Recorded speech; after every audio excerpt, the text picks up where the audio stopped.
आज हम लोग गणित के कुछ मोस्ट इम्पोर्टेंट क्वेश्चन हल करेंगे। जो यह क्वेश्चन कक्षा 7 के गणित का क्वेश्चन है।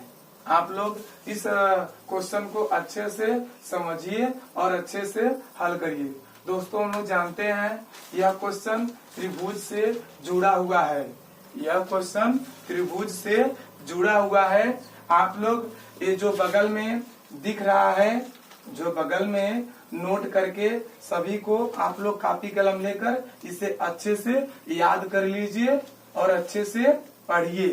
दोस्तों, अगर याद करेंगे पढ़ेंगे तभी आएगा।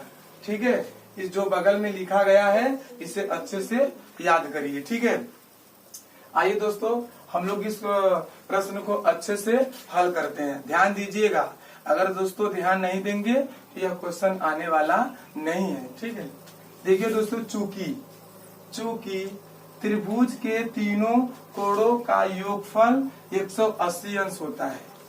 त्रिभुज के तीनों कोणों का योगफल 180 अंश होता है, यानी त्रिभुज का प्रत्येक कोण 60 अंश का होता है। त्रिभुज का प्रत्येक कोण 60 अंश होता है। त्रिभुज के तीनों कोणों का योगफल 180 अंश होता है। क्या होता है दोस्तों? 180 अंश होता है। यानी हम कह सकते हैं दोस्तों, क्या कह सकते हैं, त्रिभुज के बाहरी कोणों का योगफल 360 अंश होता है। त्रिभुज के प्रत्येक बाहरी कोण 120 अंश का होता है। त्रिभुज का प्रत्येक कोण कितने अंश का होता है? 60 अंश का होता है। यानी त्रिभुज के तीनों कोणों का योगफल 180 अंश होता है। आंतरिक का मतलब होता है दोस्तों अंदर। एक अंदर का कोण दोस्तों अगर टोटल जोड़ेंगे तो 180 अंश आएगा और प्रत्येक कोण करेंगे दोस्तों तो 60 अंश आएगा। अगर पूछा जाए दोस्तों कि त्रिभुज के बाहरी कोणों का योगफल कितना होता है? 360 अंश होता है। कितना अंश होता है? 360 अंश होता है। अगर पूछा जाए दोस्तों त्रिभुज के प्रत्येक बाहरी कोण कितने अंश का होता है? त्रिभुज के प्रत्येक बाहरी कोण कितने अंश का होता है? 120 अंश का होता है दोस्तों।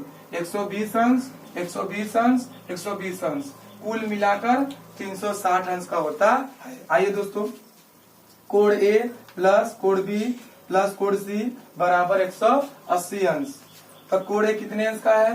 85 अंश प्लस कोण बी क्या दिया है? x अंश प्लस कोण सी क्या दिया है? 40 अंश बराबर 180 अंश। दोस्तों ध्यान दीजिए, x अंश को पहले लिख लिए। अब क्या करेंगे दोस्तों? 85 अंश और 40 अंश को जोड़ेंगे बराबर 180 अंश। 85 अंश 40 अंश को जोड़ेंगे 125 अंश आएगा। 125 अंश आएगा। x अंश को नीचे क्या करेंगे दोस्तों? उतार लेंगे। अब बराबर क्या है? 180 अंश। अब क्या करेंगे दोस्तों? x बराबर 180 अंश प्लस 125 अंश का पंचांतर माइनस 125 अंश।